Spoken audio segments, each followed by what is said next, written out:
മദ്യനിരോധനത്തിനെ കുറിച്ചാണ്. മദ്യത്തിന്റെ ദൂഷ്യഫലങ്ങൾ കേരളത്തിൽ വർദ്ധിച്ചുവരികയാണ്. അവതരിക്കപ്പെടുന്ന മദ്യദുരന്തങ്ങൾ, വാഹനാപകടങ്ങൾ, കുടുംബഛിദ്രങ്ങൾ തുടങ്ങിയവയാണ് മദ്യപാനം മൂലം സംഭവിക്കുക.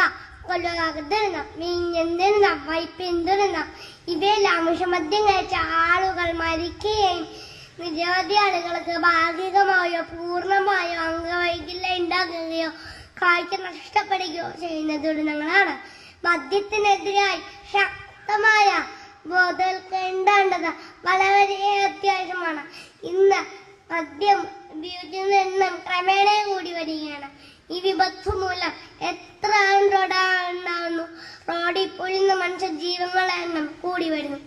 ഇന്ത്യയിലെ വിവാഹമോചനത്തിൽ 50% മദ്യപാനം മൂലം നടക്കുന്നതാണ്. മദ്യം കുടുംബജീവിതത്തിൽ സ്വരക്കേടുകൾ ഉണ്ടാക്കുന്നു. ജോലി ചെയ്ത് കിട്ടുന്ന പണം മുഴുവനും മദ്യഷോപ്പിൽ കൊടുക്കുന്ന പതിവാണ് നാം ഇന്നു കാണുന്നത്. മദ്യപാനം ആരോഗ്യത്തിന് ഹാനികരം.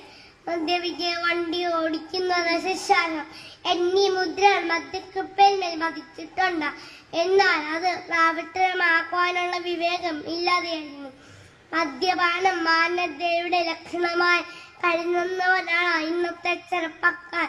ആദ്യമേ രസത്തിൽ തുടങ്ങും, ക്രമേണ അതിലടിമപ്പെടുന്നു. ഇത് നമ്മുടെ സമൂഹത്തെ വലിയൊരു വിപത്തിലേക്കാണ് നയിക്കുന്നത്. ഓരോ വർഷവും എത്ര കോടി രൂപയുടെ മദ്യമാണ് നമ്മളെ കുടിച്ചു തീർക്കുന്നത്. സർക്കാർ കണക്ക് നമ്മെ ഞെട്ടിപ്പിക്കുന്നു. നമ്മുടെ കുടുംബത്തെ വലിയൊരു കടക്കണിയിലാക്കി. നാം എന്തിനു മദ്യം കുടിക്കണം?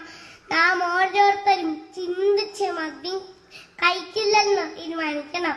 മദ്യം വിഷമാണ്, അതുണ്ടാക്കരുത്, കൊടുക്കരുത്, കുടിക്കരുത് എന്ന് ശ്രീനാരായണ ഗുരുവിന്റെ സന്ദേശം നാം ഓരോരുത്തരും പ്രാവർത്തികമാക്കാൻ നമുക്ക് കഴിയണം. ദൈവത്തിന്റെ സ്വന്തം നാട് മദ്യങ്ങൾ നാടാകാതിരിക്കാൻ നമുക്ക് പരിശ്രമിക്കാം. നന്ദി, നമസ്കാരം.